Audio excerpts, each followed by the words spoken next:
Oui, merci, Monsieur le Président, Messieurs les assesseurs.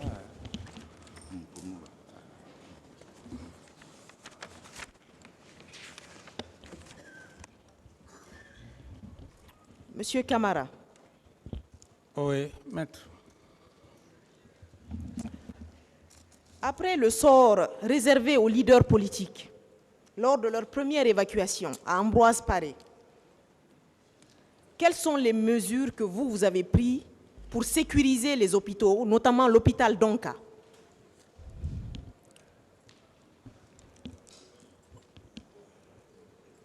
À ce niveau, j'estime que c'était du ressort du département lui-même. Ce qui était important, c'est que les blessés étaient en sécurité à Donka. Les blessés n'ont pas eu de problème. Bon, contrairement peut-être à ce que vous pouvez croire. Monsieur Camara, il se trouve qu'à l'hôpital Donka, des malades ont été traqués, des malades ont été violentés, des personnes ont été séquestrées. Et jusqu'aujourd'hui, certaines d'ailleurs sont portées disparues. Elles n'ont jamais retrouvé leur famille. Et le problème est que aussi, les événements de 2009 ne sont pas un premier précédent. 2007, les événements de janvier-février 2007 en Guinée, les forces de défense et de sécurité avaient assiégé les hôpitaux. Et cette information, elle est connue de l'ensemble des Guinéens. Et ça aurait dû peut-être vous mettre la puce à l'oreille, M. Camara, que des leaders politiques, qu'on leur ait empêché d'accéder aux soins dans la soirée ou en tout cas dans la matinée du 28 septembre lui-même. Donc vous avez estimé qu'il n'y avait aucun problème, que les malades ne couraient aucun danger, malgré le fait que certains membres de vos forces de défense et de sécurité ont essayé de dégoupiller des grenades devant l'entrée de Ambroise Paré. Et vous, M. Camara, Monsieur le Président, vous aviez cette information. Ou vous aviez cet ensemble d'informations. Oui, mais madame, vous êtes en train de confondre. Vous m'avez posé une question. Il faut que la question soit précise.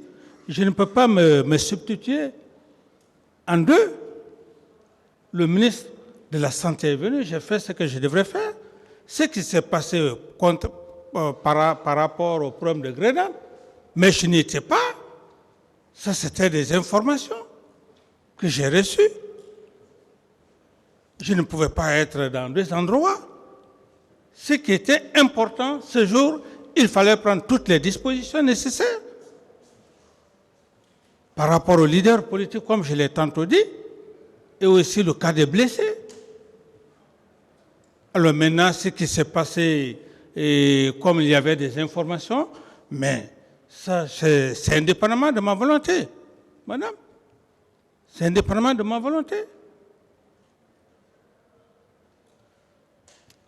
Ok.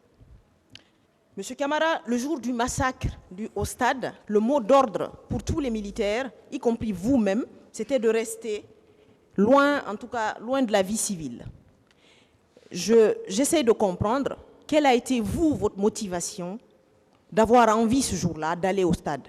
Alors que vous-même, la veille, vous dites qu'il y a eu un communiqué où on a demandé à tous les hommes en uniforme de rester dans les casernes. Vous-même, premier magistrat à l'époque, vous-même qui étiez censé être un modèle, un exemple, pourquoi vous-même ce jour-là, vous vouliez entraver ce mot d'ordre? Ce n'était pas dans le sens d'entraver, comme vous pouvez le comprendre, un chef d'État, lorsqu'il est question de faire la paix, je pense que c'est un des rôles principaux. Lorsque je vois ma population, et en quelque sorte, si j'ai la possibilité, si j'ai le sens d'aller vers cette population, rien ne peut me l'empêcher de le faire. Si je l'ai fait, chose que ça n'a pas abouti,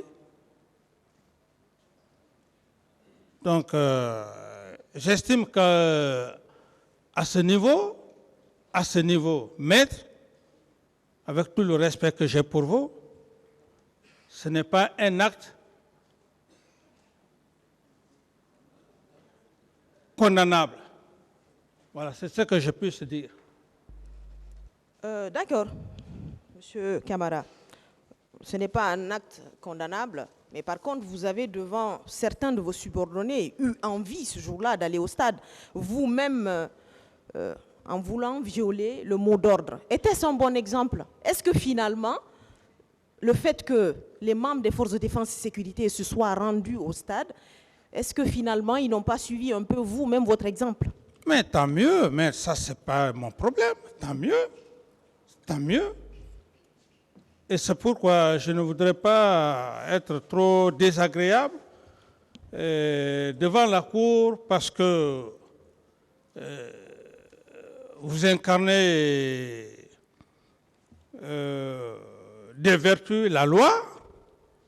Donc les mots doivent être à leur juste place. Mais lorsque vous voulez vous écarter de certains principes, comment je puisse dire, sacerdoce, par rapport, comment dire, à votre métier, concernant le comportement individuel, c'est-à-dire en matière de procédure pénale, le pénal, il est individuel, il n'est pas collectif. Donc, lorsque vous voulez vous écarter dans ce sens, vous me revenez toujours désagréablement à faire quelques rappels. Ça me gêne, s'il vous plaît. Ceux qui sont partis au stade,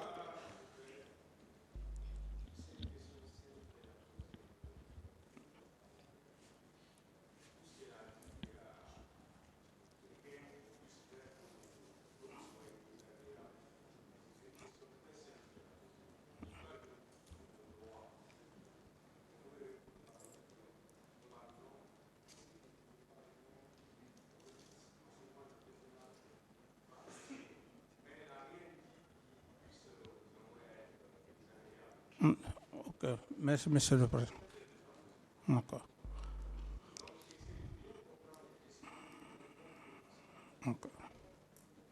Donc, Maître, par rapport à votre question, si les gens sont allés, ils sont allés en fonction de leurs objectifs. Ce qui est important, je n'ai instruit personne, aucun militaire, à se déplacer ce jour en direction du stade du 28 septembre. Ok. Monsieur Camara, à ce sujet, vous avez dit ici dans votre première déclaration tout de suite que c'était tant mieux, tant mieux. Il y a quand même eu 157 personnes tuées, Monsieur le Président. Il y a quand même des personnes qui sont traumatisées par ces événements, qui ont perdu leur vie, qui ont perdu leurs biens. Voilà, vous, en tant que Président de la République, vous n'en sentez aucune culpabilité, même politique? Reposez bien votre question. À ma question tout à l'heure, la première réponse que vous avez donnée, vous avez dit que c'est tant mieux si les membres de votre garde présidentielle se sont rendus au stade. En retour, moi, je vous rétorque que, Monsieur le Président, tant mieux, mais voilà qu'il y a quand même 157 personnes tuées, des femmes violées, des personnes qui ont eu toute leur vie bouleversée après ça. Vous, en tant que président de la République à l'époque, vous n'avez aucune culpabilité politique par rapport à ça. Je le dis par rapport à la réponse que vous m'avez donnée tout de suite. Non, parce que vous avez posé la question de manière après plusieurs répétitions. J'ai été clair, si les gens sont partis, sans mes instructions, pour ne pas dire que ça n'engage que, c'est le terme que j'ai dit, tant mieux pour eux, ceux qui sont partis. C'est dans ce sens. Mais je ne dis pas dans un sens pour dire que non, bon, voilà, ils sont partis, ce n'est rien. Vous étiez le premier magistrat du pays. 13 ans après les faits, vous êtes devant une juridiction qui est censée juger de cette affaire, qui est une affaire qui a malheureusement terni l'image de notre pays, traumatiser des gens, traumatiser des personnes. Vous-même ici, hier, vous avez parlé de choc quand vous parlez de ces événements. Donc quand vous dites ici, tant mieux, on reste dubitatif, monsieur Camara. Non, peut-être un rectificatif, c'est la façon, certes, de poser la question. Lorsque vous dites, après plusieurs répétitions, je ne fais que me répéter pour dire que ceux qui sont partis sans instruction, c'est dans ce contexte que je parle, maître. D'accord. C'est dans ce contexte.